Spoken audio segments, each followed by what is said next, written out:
Thank you, ladies and gentlemen, for being here today to hear what we have to say about serving as a commissioner and the progress that we are making in Clay County.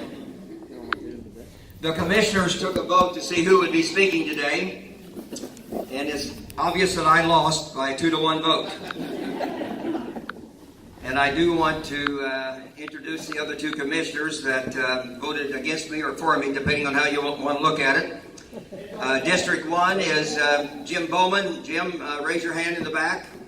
And in front is Brian Allender from District 2. Jim is from District 1, and I am from District 3. Both Brian and Jim were re-elected in 2016 for a 4-year term, and I'm up for re-election this year. I would like to introduce some of the other Clay County elected officials and other Clay County representatives that are here today. Someplace is Jennifer Flater. Where are you at, Jennifer? Over here? Okay. Also, the assessor is Jill Bennett to my left. Someplace out here is our surveyor, Vernon Mesh. Oh, he's back at the table as well. Also is our recorder, Nicole Keller. Okay. Also, we have Larry Moss, County Council, to my left. And someplace is Tony Carter. Where's Tony? Tony Carter is County Council. And another person I want to introduce is Karen Zink, our 911 director in the back. Now, who have I missed? Did I miss somebody? Have I missed any county officials? Have not. Okay, very good. You know, sometimes we complain about Clay County, but you know, we really need to stop and be grateful and be thankful for all of the good and positive things that we have in our great county. We have excellent schools, outstanding churches, businesses that are doing very well, with several expanding their workforce. Our fire departments, our medical facilities, our assisted living facilities, police departments, city and town governments, county government, and low taxes. If you think taxes are high in Clay County, you need to go to some of the other counties and cities and see for yourself. Let's talk about a commissioner. What do we do? You may already know, but many people do not know some of the things that we are responsible for. The commissioners are called the county executives. If you would read the commissioner handbook, which is very thick, we are in charge of some 35 different responsibilities. Not all of these pertain to Clay County.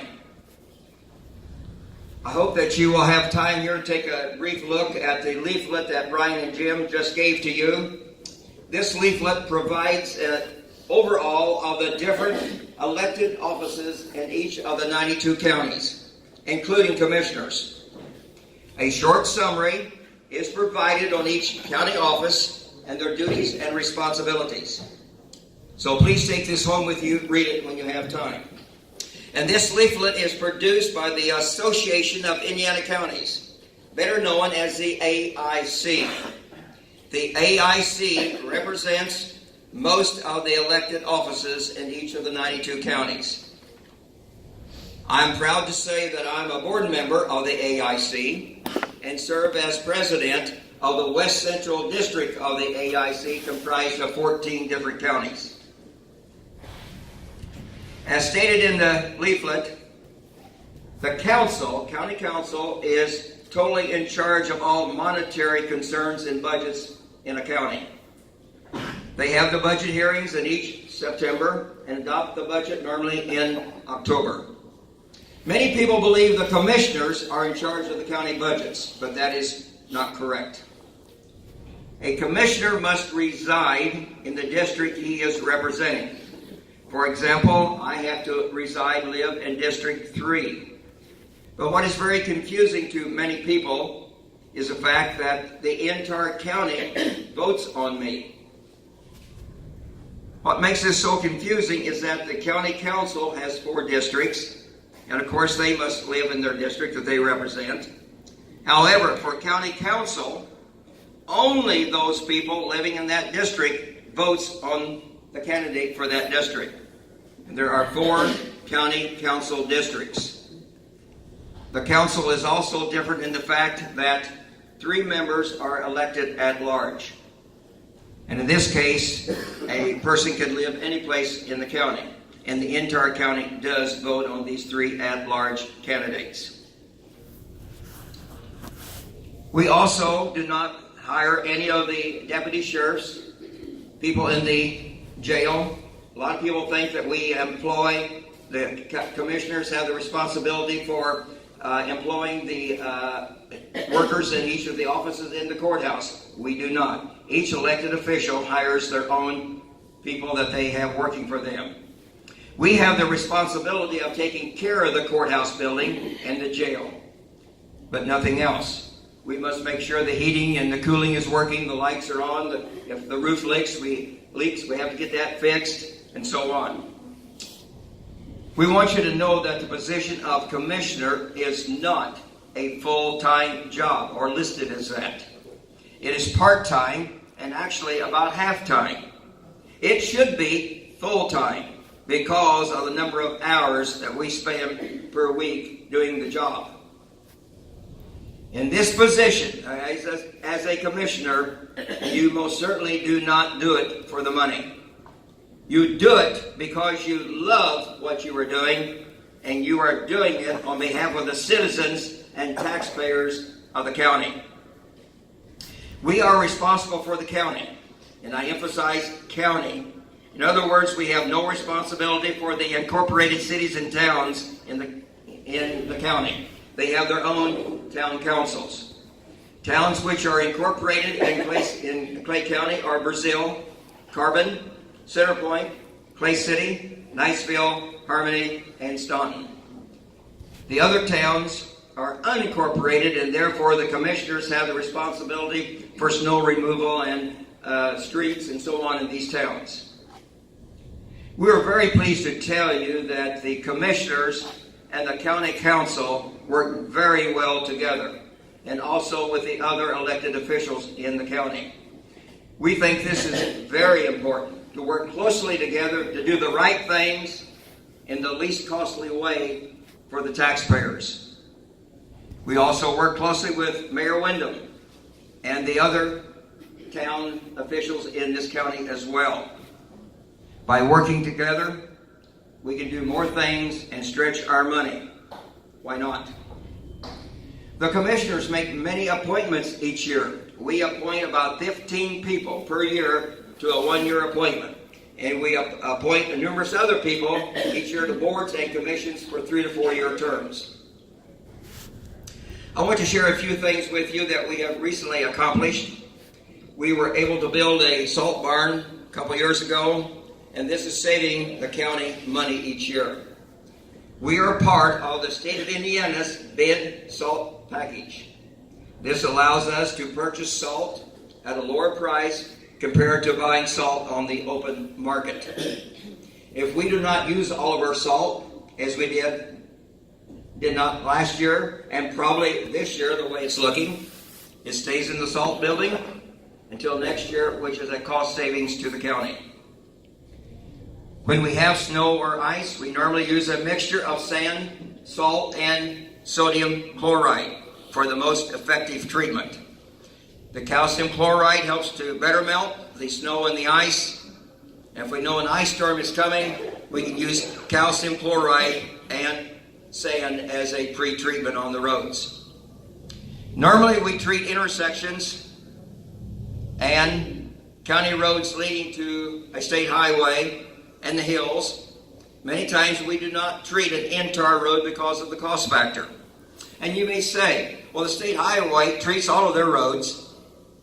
Well, let's compare the number of miles of state highways in Clay County to the number of county roads. We have approximately 670 miles of county roads. If you add up all the state roads in the county, to include State Road 46 and 42 from Owen to Vigo County, State Road 59 from Park to Greene County, State Road 157 from Owen County to Clay City, State Road 159 from 246 to Greene County, US 40 from Putman to Vigo County, State Road 246 from Vigo to Owen County, State Road 340 from Brazil to Vigo County. You have about 113 miles. 113 miles of state highways. That is a big, big difference in the number of state roads compared to county roads.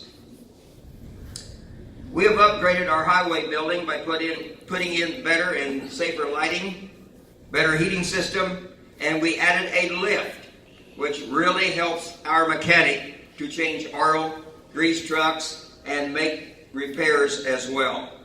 We added a GPS system, mainly for safety reasons. With this system, we always know exactly where a vehicle is located in the county. A few years ago, during a very bad storm, we had a snow plow truck which almost slid off the road into a ravine, and that would, of course, have been very, very dangerous. So now we can always track a vehicle and know exactly their location here in the county if they're having any problems or concerns. This system also diagnoses any engine problems a truck may be having, which has saved us a lot of money as well. Also, part of the program, if we need towing for a vehicle that breaks down or we slide off the road, we get stuck for some reason, this program pays for the tow bill as well. So this has been a great, great addition to our program. You probably know that we did clean the exterior of the courthouse. And if you had noticed, the entrances on the west, east, and north side, they were becoming black. And other parts of the building were becoming discolored as well. Most of the coloring came off, but not all of it. The cleaning company removed as much as possible without doing damage to the stone. We do not know, the commissioners do not know if the courthouse was ever cleaned or not. We've asked a lot of people and no one can remember if it was ever cleaned. So if you know it was cleaned at some point, would you let one of the commissioners know? Because we are hard pressed to believe that the courthouse was never cleaned in over 100 years. So if you know, let us know. We would be very, very interested. We plan to replace some of the sidewalks this spring. This is in cooperation with the mayor, who is also helping us to replace some of the street sidewalks. Some of the sidewalks are in very bad condition and badly need to be replaced. And all this work, the exterior of the courthouse, the sidewalks and all that, none of this could be done if it was not for the help, cooperation, and support of the county council. Because all the funds for this comes from the county council. And so we very, very much appreciate their help. As you probably know, the Veterans Memorial Building was destroyed last year when a car hit it. The building will be torn down. It is not repairable. We have been listening to a lot of people on what we should do to restore this sacred building. We realize that not everyone will agree with what we should do. So we are looking at what a majority of the people would prefer. We're finding that a strong majority of citizens do not wish for this building to be rebuilt where it was. With the outside building, it was locked most of the time and people could not visit and see the names inside of the building. Many people now prefer we locate the memorial of names inside the courthouse or build a special monument in the courthouse yard. We plan to get prices on a large monument which will have all the names of the veterans inscribed on it. The biggest advantage of having a monument outside is that everyone can see it at any time of the day, 24/7. If we put the memorial on the inside of the courthouse, which would be okay as well, you would have access during the normal working hours of the courthouse. And we do want to assure you, the commissioners want to assure you that something will be done or built to recognize these great Americans who have served our country so well. The commissioners were also able to purchase a building for the health department. They have been housed in the Medical Arts Building of St. Vincent Clay Hospital. Health department did not have adequate room for storage, office space, conference room. And so basically we needed to look elsewhere. The space was totally inadequate, and it was inadequate for the expected work to be done by the health department. We were paying a monthly lease payment, and with a potential large increase in the payment, so it was time for us to explore other avenues. We were able to purchase the former First Financial Bank located on Walnut Street here in Brazil at a reasonable price, and the health department now has a needed space and adequate parking as well. So this is a great improvement for the health department and for the county overall. We just approved, the commissioners just approved last week, a new program for the health department, which will now permit them to give different types of vaccines. In the past, they gave vaccines only to those with low incomes or those on Medicare. Now they can give vaccines to all children and adults as well. The company we contracted with will bill the patient's insurance company. There is no cost to the county. When a vaccine is needed, or if they run out of any type of vaccine, the vaccine can and will be shipped overnight. And if a vaccine expires, there is no cost to the county. We believe this will be an excellent addition and a program for the health department in Clay County. We were very surprised and disappointed this past fall when our ambulance company told us they would no longer provide service to Clay County after December 31st, 2017. So, we had to find a new company. We sent letters out to 12 different ambulance companies asking if they were interested in providing service to Clay County, and if they were, please provide us a written quote for their service. We were pleased that we did receive written proposals from 5 companies. The commissioners appointed an ambulance committee of 7 members who reviewed the written proposals. The committee reviewed each application, interviewed the top companies, and made a visit to their facilities as well. The commissioners also visited with the ambulance personnel on site at their home base. Most of us came to the same decision as to the company we would contract with, and that was Statewide Transfer Ambulance and Rescue, better known as Star Ambulance out of Crawfordsville. The commissioner signed a 5-year contract with Star for the years 2018 through 2022. Star began working in Clay County on January the 1st, 2018. At this time, everything with the new company is going very well. They're easy to work with, they're cooperative, and Star expects to provide the needed and necessary services to the citizens of Clay County. We made some changes in the makeup of our highway office. We did have 2 full-time secretaries, but with both of them retiring, we have reconstructed the office. We now have a full-time office manager and 1 part-time secretary. We have given the office manager more responsibility, which frees up the time for our highway supervisor. Our office manager is Justin Lewicki. Justin, stand up. Thank you. I want to thank Justin also for providing some of the facts today for my presentation.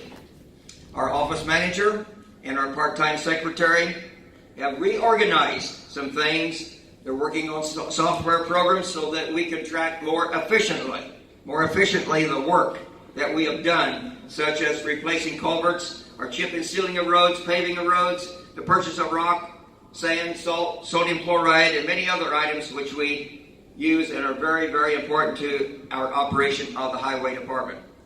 We are becoming more efficient by becoming better organized. And I want to introduce Brad Stoltz, our highway supervisor. Brad, stand up. And also with us is our assistant supervisor, Scott Griffin. Stand up. Thank you very much. And I do want to introduce one more person that's here today, okay? And that's my wife, Sherry. She is my personal secretary at home. So, Sherry, appreciate you being here, and I appreciate all the work that she does. there's one thing I want to emphasize to all of you. She's not on the county payroll, okay? She's not on the county payroll, okay? She's on my payroll, okay? We are a small highway department compared to many counties in the state. We have one supervisor, one assistant, one office manager, one part-time secretary, one mechanic, and 17 equipment operators and truck drivers. At this time, we are actually short 4 or 5 employees of a few years ago. And you may ask why. We simply do not have the funds to hire additional people. You may think that sometimes we might be a little slow in getting something fixed or done. And you may be correct. We just do not have all of the employees that we need to do everything on a daily basis that needs to be done. We cannot and we do not spend money that we do not have. We've been working very hard to clean more ditches and remove more berms. Study after study indicates that to have good roads, you must have good ditches and no berms. Ditching is a high priority for us. If you do not have adequate ditches, the water will remain on the roads, and during the winter and the springtime in particular, the water will freeze and thaw, which is very bad for our roads. Water must be allowed to escape from the roads.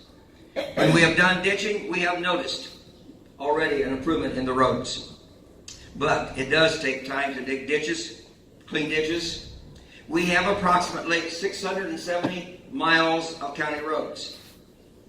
And you know that there's a ditch on each side. So we have 1,340 miles of ditches in this county. To put this in perspective, if you would put the 1,340 miles of ditches end to end, this would take you from Clay County to Miami, Florida. That's a lot of ditches. Let's go. The 670 miles of roads, end to end, would take us from Clay County to basically Washington, D.C. Before we chip and seal a road, we check and replace any bad culverts that we might have. Many of our culverts have been in place for many years, and they are now rusting out and decaying. In 2015, we replaced 59 culverts, 2016, 42, and last year we replaced 64. And that trend will continue this year. And we do replace our own culverts. Unfortunately, we have many bad bridges in the county. Many of the bridges were built in the 20s and 30s. And I will tell you one thing, the men in those days did a super job. These bridges were built by muscle power and without concrete plants that we have today. They did not have these, but they did a super job. Today we have approximately 25 or 30 bridges that are listed as deficient. The tonnage on these bridges has been reduced, and we are replacing them as quickly as possible. However, replacing bridges is costly to do. Some of the bridges we are replacing are too narrow for the farmers. Several of our bridges are only 14, 18 feet wide, and with the large farm equipment we have today, these bridges are inadequate for the big equipment. Today we are building our bridges 24 feet wide, which actually in some cases is wider than the county road. In 2015, we replaced 4 bridges. In 2016, 7, and last year, 6. We're hopeful of doing several miles of chip and seal this summer, plus some paving. But we do not know at this point how much we will be doing. The Indiana General Assembly created the Community Crossings Grant Program. We applied the first year and we received $1 million in matching money. Last year we applied for the $1 million, but received only $314,500. And of course we were very disappointed. This year we plan to apply for another $1 million in matching funds, but we may not know until maybe September, could even be October, and might be that late until we know how much we will be receiving. The money received from the Community Crossings Grant Program must be used on roads. Cannot be used on equipment or anything else.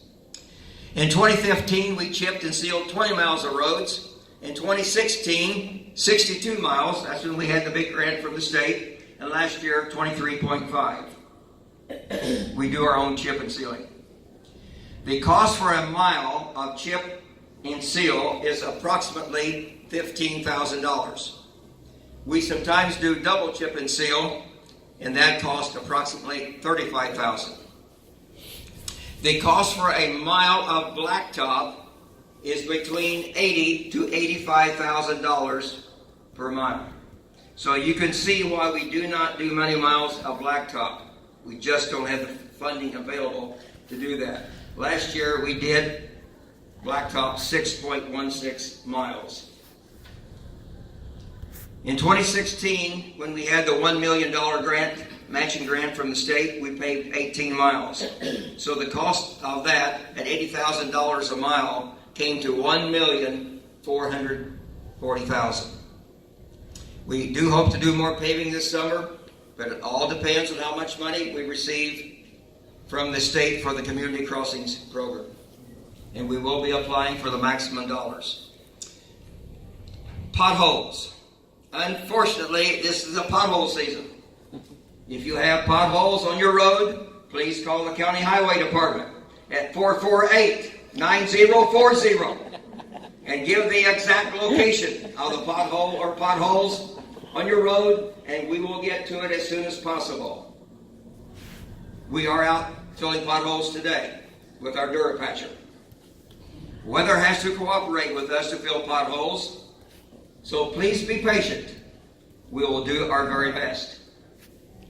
I might mention that we do not have any responsibility for the state highways. Sometimes we do receive phone calls about a problem or a concern on a state highway. Example, US 40 and their potholes. But NDOT has a responsibility for all state roads. And nothing is worse for our county roads than the freezing and the thawing that we've had. Hopefully we are past much of the severe weather for this year, the severe freezing. We'll wait and see.